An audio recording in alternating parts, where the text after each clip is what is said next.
So for Hebrew it was off, now for English it's on, right? You like that? Okay, so I'm really happy to be with you this morning. That's about the only advertising you will see from me this morning. That's not what I came here to do. I wanted to share some experience with you. I joined the company about 10 months ago. I joined from another company called Salesforce.com. Maybe you remember about those guys. My charter was to bring some SaaS marketing activity, do the marketing for a SaaS offering. So I'm going to come back on that. But before we jump to this, sometimes people ask me internally, so what is this transformation about? What kind of change are we driving? And I say it's very simple. Remember two things. You have to become customer obsessed, and you have to become digital obsessed. That's pretty much what it's all about, okay? So one thing I'm sure you can feel is that the buyer is in control. I mean, who cannot feel that the buyer is in control? First of all, you as a customer can feel it, right? So when you know the buyer is in control and the buyer is gathering information about you, about what you have to offer on the web, before engaging with any of your team or partners or channel, what have you, and you can see it's growing from 2011.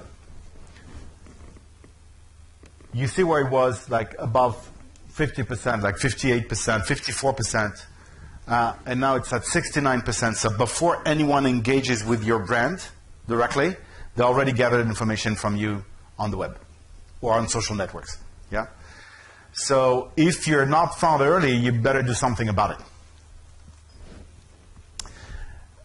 Who gets up in the morning and says, I want more emails? Give me a clue. I want more unsolicited email. No one does, right? We receive far too many emails. Too many crap emails, by the way. So give me a clue as well. Why marketing people keep sending more emails? Right? We do that. Oh, the pipe is not enough, so we want to send more and more. And people don't want to receive unsolicited emails. They're bored. They're spammed, right? Exactly. And marketing people continue to do that even more. You know, because now they have more tools at their disposal. They have more channels. So why don't we blog more? Why don't we send more emails? Why don't we send more tweets? Why don't we send more? And it's done separately, okay? So you've got that kind of fragmentation happening. And at the other end of the line, the customer just is, what's this thing? I get more things inconsistent with one another. It's totally counterproductive. And as you can see, 78% of customers don't receive consistent experience across channels. Okay, so especially in a company that is quite significant. I mean, Oracle is quite a big company. You can receive many different kind of communication coming from different places, right? And we're good fellas, but we don't tell each other, you know, oh, tomorrow I'm going to launch a new email campaign, right? So you know what the left arm is doing when the right arm is doing something, right? Which can result in customers being totally disjoint, okay? And by the way, 94% of customers have discontinued communication with the brand because of that. Yeah? Okay, so that's not good. That's not what you want. You want me to be here? Yes. Tell me where you want me to be. And I think you can experience that. So people do that. You've been in a place like this, like you're solicited by an ad on the web, right? So you go ahead and engage with the brand, and you buy the stuff. And 2 weeks later, you receive another email. Why don't you buy this stuff? Well, I just bought it. Why do you bother? You're coming back to me. I just bought it. You don't know? Okay? So modern marketing and CMOs particularly understand that. They need to go wider in this. They need to embrace the entire customer journey, customer experience. They understand it's in the long term. You build relationship. And then I tend to say you help customers to buy. You don't sell to them, right? And you need to focus, customer obsessed, being really focused on their business pain points. No one cares about what you're selling. people have, there's just this short story. Stanley Toole's a sales manager that came to their sales guys in a annual conference where you usually say it's an American company, so you usually say, we've been awesome, we've been successful, it's amazing, blah, blah, blah, blah, blah. And he comes, Stanley does tools, right? So he comes with a set of drills, smash the drills on the desk and says, no one wants our drills. And the guy says, are you crazy? We sold tons of them, okay? We're the best drills in the world. And the guy says, no. The sales manager says, no. People don't want drills. They want holes, okay? So customers do not care about what you have to sell. They want to solve pain points. They want to solve what they want to go do. So that's the whole intention. So the old marketing playbook is broken. People during TV ads, what do you do during TV ads? If you ever watch a TV ad, you're on your mobile phone, right? So it's not working. The old playbook is not working. The new playbook seems to be working pretty well. And you can see the numbers here, right? You can see that the way to, we call that inbound marketing, attracting people to you, converts a lot better. Whether generally in PipeGen, you see the number, 62%, or organic. SEO working better than SEM, right? So SEO is when you, I don't know how much of you are familiar with all this stuff, so I don't know if I need to spend time to explain or not. I'll do that. So when you go on Google to search, when you search for anything, you get two different kind of answers. You get what we call organic results, which is at the center of the page, right? So, and you have sponsored links over there, right? So organic is the center. So you know it's not someone that paid to have that link here. It's relevant to your request. That's SEO, okay? And the links that are paid for is sponsored, yeah? So it converts a lot better. 15% converting from SEO. Because why? Because it's more relevant to what they want, right? So it's so all of that is inbound marketing. So it works. Question is, needs to do it. That would be the ideal journey. So just to make sure that everyone is on the same page here, I will talk a lot about tofu, mofu, bofu. Okay, so tofu is not about kosher food. It's about top of the funnel, and then middle of the funnel, and bottom of the funnel. Okay, that's what you have to deal with. So in an ideal world, an ideal journey, you go and grab prospect on the web. So you don't know who they are, right? And you work with third-party companies. We can talk about this at a deeper stage, but I don't have time for that. So you attract people to your website. You don't know yet who they are, right? But once you make, so that's top of the funnel. You want to bring people back to your web properties. Then when they start to engage with you, meaning, for instance, they want to download a white paper, they want to interact with you, you ask at least for their email. That's called gating content. So then you're at the middle of the funnel. Your prospect has interacted with you over the web, and then the cookie will be used to match that information. So the person accepts to give you his or her email. Then you can match that cookie with all the anonymous information you gathered from the third-party companies. That's called retargeting. So then you engage into a dialogue that's middle of the funnel, and you try to interest the prospect even more. So it's a dialogue, it's a conversation, and then you bring them to the bottom of the funnel, trying to have the right offer for them, right? But it's not finished, because what you want to do is next, it's your customer, so you want to leverage that for loyalty, and you want to use that as testimonial to bring more customers your way. Okay, so that's the whole journey, right? For a marketing person, it's about being able to orchestrate that dialogue on all channels. Because some people would prefer still email communication, some others would like Twitter, whatever it is. But you have to have a consistent experience across channel. Okay, you don't want to be in the situation I just described before. For the buyer, it needs to be smooth and consistent. You need to give prospect the idea that you're in a personalized dialogue with each one of them, right? So when you try to do, and that's the beauty of our job today, there are two things which I think is really good in our job today. One is this, like you can personalize dialogue at scale. You could have literally millions of dialogue going on with every single person thinking you're discussing only with that person. Okay, that's what technology allows for today. The other one is that you can measure results all the time. I mean, you can literally monitor real time what you're doing. You can change the message on the web. It takes like, what, a few seconds? You can do A/B testing. So you can literally monitor the results of what you're doing on a real-time basis. You can't do that with putting advertising in newspapers or on TV. Okay? Not real-time. There's another thing, and this is the last before we jump to what I tried to do at Oracle. Our job changed as well.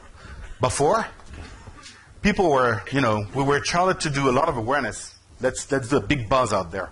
Let's know about our brand, bring people closer to us, and then we identify leads and we throw them over the fence to salespeople. It's no longer the case. Now, this is blending a lot. Marketing has things to do a lot deeper into the funnel. And even when the transaction is completed, you still need to do something because the customer experience doesn't stop there. When someone acquires your service or your product, you need to make sure he's happy about it because you want good word of mouth because that's so powerful. Okay? So it's blurring, and salespeople need to be engaged a lot earlier on. They need to be engaged when the dialogue starts to open as a personalized one, right? So lines are blurring. Now about the case study. So what did I do? Number one, what do we have to market? I'm not going to advertise on that suite of products. It's not the topic. The topic is what was different, why Oracle needed to do a different kind of marketing. Because this is a set of enterprise application all on the cloud. So you're not talking about a transactional sell, right? You're not, usually I characterize the difference between on-premise sales. You sell traditional software or SaaS software. It's very simple. Traditional software, the sales guy sell and run. In the SaaS business, you sell and serve. Because if your customer is not happy, he just switches, right? It's a subscription. You only have subscriptions, right? So you need to keep them happy, right? So the difference is also is that it's less of an IT-centric decision. It's not about technology. It's about business needs because the solution is not operated by the company. It's operated by Oracle, right? So all of that is going away. So that changes pretty much the way you can do marketing about those solutions on the cloud. To make it simple, my charter, I mean, the thing I shared with the team was this. It's not that complicated. You need to consider the web and social as your number one venue for pipe. You should you should consider your business like you were Amazon. Okay? What does Amazon do to sell more online? Okay, look at this. This is your primary venue for leads. In the traditional marketing kind of things in B2B, in my world, marketing people tend to do a lot of events. Oh, we don't have enough pipe. Let's go do an event. Let's go do more events. I said, guys, would you invite to dinner at home people you don't know? Do you really think they would be coming? You need to engage that relationship beforehand and make sure that the people are coming, you know a little bit about the people coming in, and more importantly, you know about their pains, right? So it's about considering the web as number one demand gen engine, and of course, social is part of that, because the web is now social. You will become, I said to them, you will become content starving, because how can you attract people your way? You need to offer things that are relevant to them, whether in a video form factor, in a white paper form factor, customer stories, what have you, different form factors, right? Different media. And it's about building all your content from the customer out. So not from product features. Like think about what would be for a CFO, for instance, what is keeping that guy or that lady up at night? Okay, what is the number one obsession they would have? And try to address that. Tell them how much other similar CFOs did solve their pain points with the solutions you're trying to sell them. And then you need to be quick. Agility is one very important ingredient of marketing today. You cannot sit down for 3 months and then wait and see if things are happening and go back. Companies selling on the web, companies that sell only on the web, are looking at numbers on a daily basis. They're extremely agile. They can spot an opportunity and build a campaign around it within days, right? And you need to be aligned with sales because they're your partners in crime. You cannot have that kind of wall of brick, okay? It's about really focusing on where are the pipe gaps, where those guys are not covered. We need to focus the marketing engine, the dem gen engine on the pipe gap, okay? And I'm going to share before I do that, just the difference between SaaS marketing and on-prem. So on-prem, as I said, is very transactional. So you've got product features out. It's outbound interruption kind of marketing. It's seller-centric. You sell to CIOs, IT. It's cold calling. It's that kind of stuff.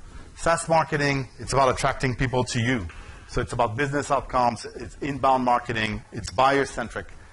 You engage with a lot of business management and IT, and it's about tools. So you do that to get a lot of awareness and thought leadership.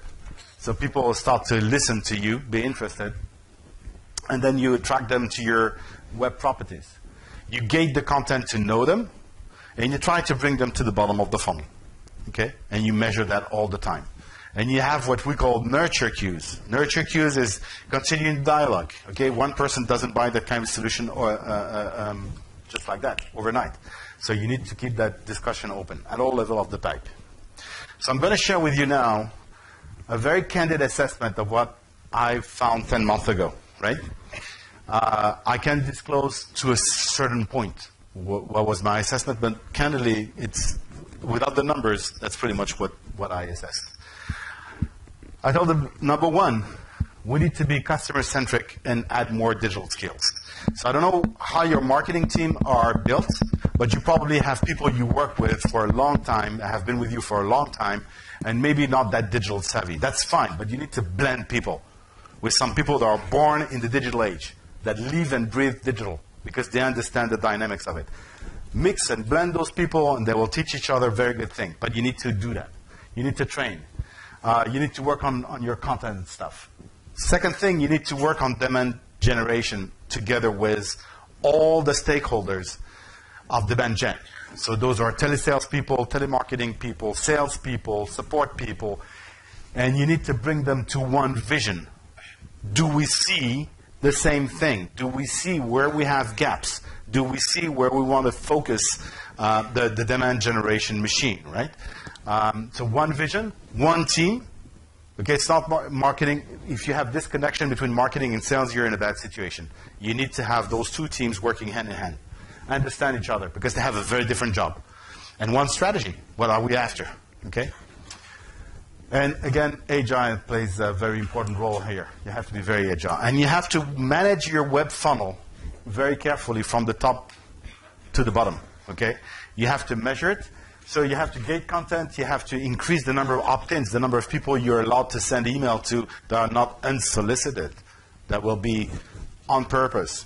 People will welcome and open that email. For instance, one indicator is to track open rate and click-through rate. You should benchmark yourself against industry numbers to understand if you're doing good or not. If you see the open rate and the click-through rate really high above the industry standards, then your audience is getting with you, is getting along with you. And engaging and nurturing can only be happening through marketing automation. So that's the way you can make it happen. Otherwise, you can't scale. It's not possible. I'm not going to detail that one, but basically that's what one colleague of mine in the US calls very appropriately nirvana, Gan Eden. Okay? That would be the state where we would be at the end of this journey, being able to orchestrate all of that, from attracting people to the website and social properties there, and then nurturing them all the way before they acquire the solution and even after they acquire the solution. So what would you dial up? What would you dial down? In a nutshell, we said, break the silos. Let's work all together. And let's stop having isolated marketing activities. Everything should be embedded into one integrated campaign, from top of the funnel to bottom of the funnel. Right? So you want to dial up on things that are good call to action when you attract people, because people are interested in different form factors. Some people would like to meet other people, so they'd like to actually go to small-scale gathering. Some other people would better like for you to visit them, or for you to be able to offer some videos to introduce your product and stuff like that. So you have to adapt to this. And we introduced a set of new things, and I'm going to cover some of them because I'm already running out of time. The most important thing we introduced, and I'm going to talk to this, is the Integrated Power Program. That's a campaign that literally integrates all tactics consistently, focusing on one persona and one pain point. Okay? And you've got all tactics in there. I'm going to disclose that. The other thing is that at one point you need to create some momentum. This place is changing as well. So you need a combination and totally synchronized of PR activities, social activities, and advertising to be able to create a momentum at one point. You know, in our Western world, you are exposed to at least 5,000 messages a day. So to go through that clutter, you need to do something really specific. Otherwise, you're not heard. You're not seen. And as I said, we monitor the pipeline all together on a monthly basis now, sitting with all stakeholders every month, looking at the pipe and deciding what to do. And we have modern marketing metrics. So the marketing strategy was not that complicated. It was about synchronizing thought leadership, awareness tactics, demand gen tactics, and tracking progress on a continuous basis. Okay? And you can see some of those tactics listed here. I don't think you just discover this kind of stuff. The stuff that is out there, the difference is that you will rethink those as from the customer out. That's what you need to do. And you need to do them in a way synchronized, and the customer journey seems smooth. And those guys think they're in dialogue with you. The way I asked my team to create the marketing plan is very simple as well. I said, you take a messaging platform. What you want to say to each persona or core topic you're marketing, okay? Take that one thing and tell me what you're going to do in awareness and thought leadership, in demand gen, in events, and sales support. It's pretty straightforward. It's not more complicated than that. But do it synchronously. Don't do one marketing activity after the other. Think about what is the journey of that persona. If he or she has got that pain point, what would you tell them to start to engage with them? What would you tell them once they started to discuss with you? What is the next level? And then what would you do to have them actually willing to be able to meet with you and do something with you? That's pretty much what you have to think about. The way that the team is measured reflects the way we think about the plan. So it's pretty much along the same lines. In thought leadership, we have sort of the PESO measurement. We measure the performance of paid media, earned media, shared media, and owned media. Okay, so paid is advertising. That's not difficult. Earned is everything you have other publications do for you. So when you convince a blogger to write about you, when you convince a journalist to write about you, when you have articles here, there, when you have another website talking about you or taking information about you. Shared is most of all social. So how many engagement and shared social bits you have. And owned is your own web property. So you track your web traffic, you track the way people are engaging, etc. The pipe, it's about the 3 V's. It's not that complicated neither. It's about volume, value, and velocity of your pipe. You want to track those 3 things. Volume, number of opportunities, or number of leads. Value, what is the actual value in your coverage compared to the sales target? And velocity, how quick you bring people to win deals. Yeah? And then sales support and accelerate that transformation. So 2 initiatives I wanted to highlight with you. One is to create momentum. And this we did already once, and we're about to launch a second one. Okay? You want to become top of mind on a topic. So you really want to focus at one point on your audience and to be able to have the largest share of voice. So you want to be heard more than your competition. So we combine press, social, customer advocacy, internal advocacy, together with the advertising, all synchronously to get to that level. But to do that, you need to do one thing. The first thing we do is we do what we call white space messaging, white space research. So you want to understand all on the web and social what your competition is talking about. And you want to understand what are your audience, the people you're going after, what are their main topic? What do they resonate on, right? And you will see, because this is no luck, this is just because not every brand can do everything. You will see that your competition is probably successful in talking to some of those pain points, but not well received in all of them. So what you want to look for is a white space. You want to look for something that is resonating with customers, but your competition is not talking well about it. Then you engage on that one, and you focus all your energy and your content on that one thing, okay? With all the activities there. The more authentic you are, meaning the biggest success we enjoyed with the first initiative of that kind is that people from Oracle were blogging. Initially, we paid an agency to produce 1 blog post per week, but actually we're in a position to do 3 blog posts per week now, which are real. I mean, not coming from an agency, coming from real people, because we have real knowledge in this company. And we teach those guys internally how to optimize for SEO, for organic search, their content. So you don't write blog posts like you write about your life. This is about bringing people to your website. Yeah? So we train those guys, and more and more are coming our way. We also had this initiative on multi-country, so we had to localize. I didn't talk to the localization of website, but this is a very important thing. If you want to engage with people, if I come to you and I speak in English, I understand that you can understand me or most of what I have to say. But if I was talking to you in Hebrew, we probably have a different discussion, right?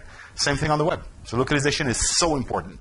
So all those blog posts are translated, cross-pollinated from one country to the other. The lady in Spain writes a beautiful piece. It's translated immediately in all the other language.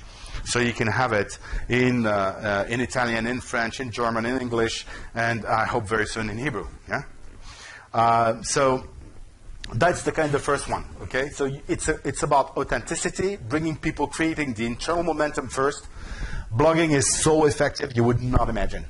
Okay. So effective. Let me give you one example. I know I'm running out of time. One of our colleagues, which is what we call luminary, like a guy that has a ton of knowledge about a topic, wrote a blog post, and suddenly in Sweden, because it was translated in Swedish, he was doing the front page, or no, not the front page. He was doing a full page in the first daily newspaper in Sweden. Okay, the guy went bananas. Okay, I'm sitting in the UK, I'm sitting in London, I'm writing in English, and then suddenly I'm invited to talk to a Swedish newspaper, but not any newspaper, number one. Yeah? So that's what you gain by authenticity and trying to focus internal energy on those activities. So I encourage you to do this. And we focused the announcement on something that was not about a product. We didn't say, we have a new release to introduce, which was the temptation from that company. We said, no, we're going to create a research on purpose. Talking about, for instance, for HCM, it was about employee engagement in all the countries. And we announced the results with a press release. And we did a press conference. Yeah? So you don't tell journalists, I have the best solution in HR you ever saw. We tell them, do you know what is the problem with employee engagement in companies across Europe? And I can give you numbers for each country. Okay? And that resonated with them. I want to leave you with this last initiative, which is the Integrated Power Program. So, integrated because it addresses, again, tofu, mofu, bofu at the same time. You start with one simple idea. Again, you start with one persona, one pain point, and you want to orchestrate all of those tactics, all of this campaign, to that one person, okay? One persona. And so you start with saying, what kind of content I'm going to create for that campaign? What kind of product mix I'm going to have next to this? Can I have some special pricing if I want to do a promo or some stuff?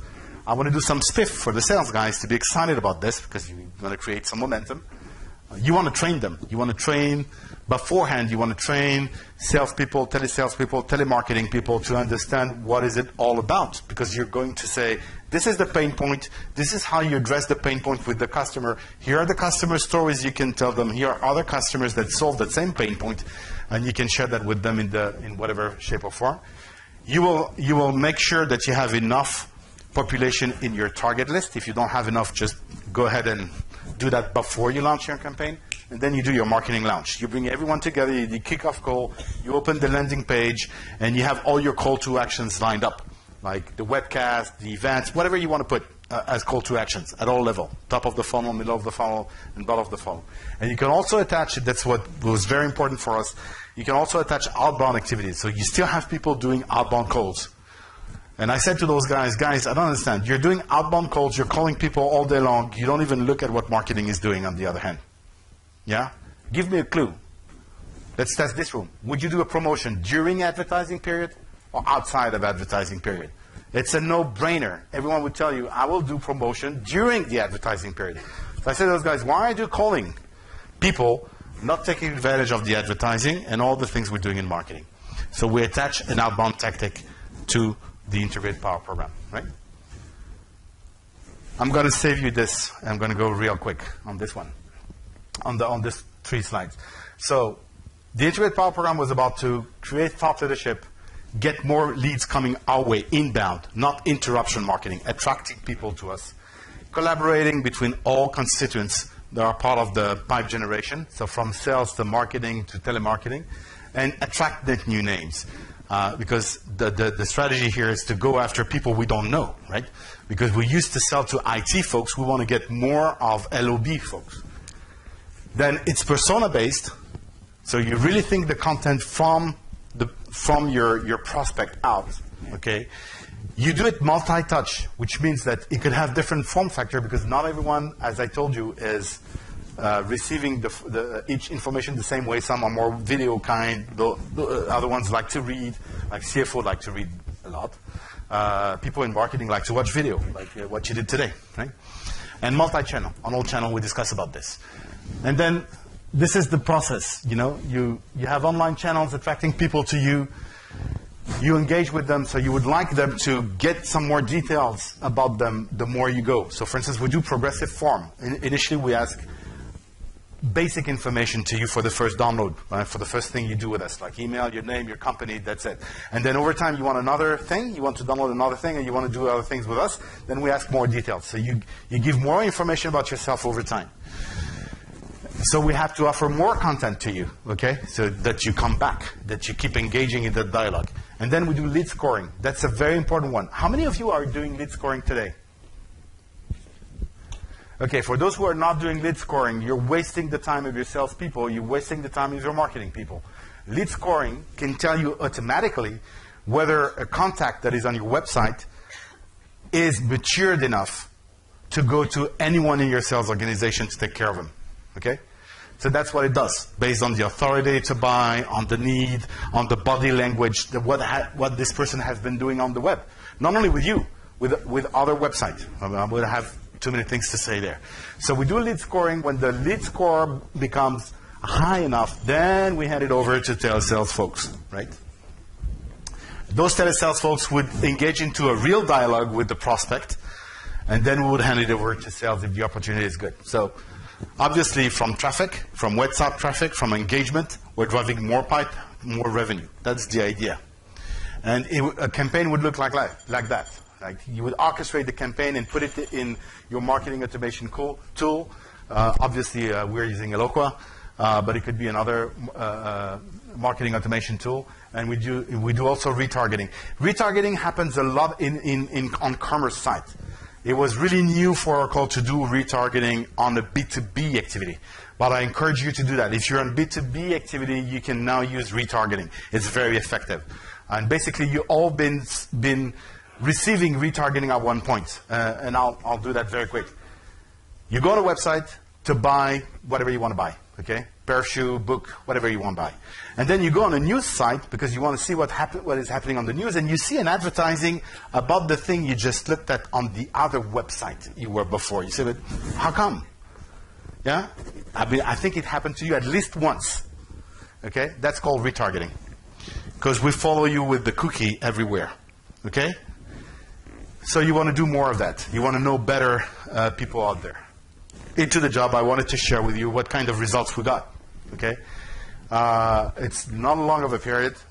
For a lot of people on my team, it was kind of real change, like they were using to do mostly events, and then suddenly you need to embark into that digital marketing activity head on. Okay, they like that. So first of all, people are excited about this change. They like it because they understand this is the way to go.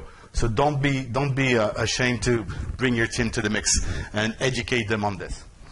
So we got a lot of share of voice and positive sentiments, because share of voice means you're heard more than your competition, but you want to be heard in good terms, right?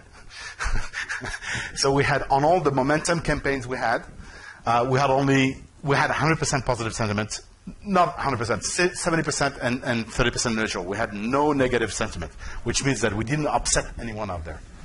Social engagement, people on social networks engaged a lot more with us, especially influencers that we identified before we did the campaign. And internally also, the engagement was higher, as I described. And the collaborative content, this is something you will bump into if you start this journey. You will, as I shared in my early slides, you should become content starving. If you're looking for content everywhere, and you're not enough, your marketing team and your agency, to produce all the content needed. So what do you need to go do? You need to ask people in your company, you need to have content coming from different origin. Yeah? People internally, your partners, your channel, everyone can, even customers can provide content to you. So we are starting to have a very interesting collaborative content factory with a lot of people participating in creating content. In terms of web, we multiplied the web traffic by 3. And we had to localize our website in 9 different countries. Yeah? 5 times more interactions, people engaging with us on the web. And more importantly, 75% of those people interacting with us, we didn't know them before. They were not customers. Okay? In terms of pipe, you can see the numbers. We didn't grow a lot in terms of number of leads. You see year over year, we only grew 13%. That's not a big number. But the conversion rate from those leads was multiplied by 3. So in terms of opportunity, we doubled the number of opportunity, and we doubled the pipe. We tripled the number of opportunities, and we doubled the pipe. So it looks pretty good after 10 months, and we're still on that journey, and I was very happy to share that with you. So thank you.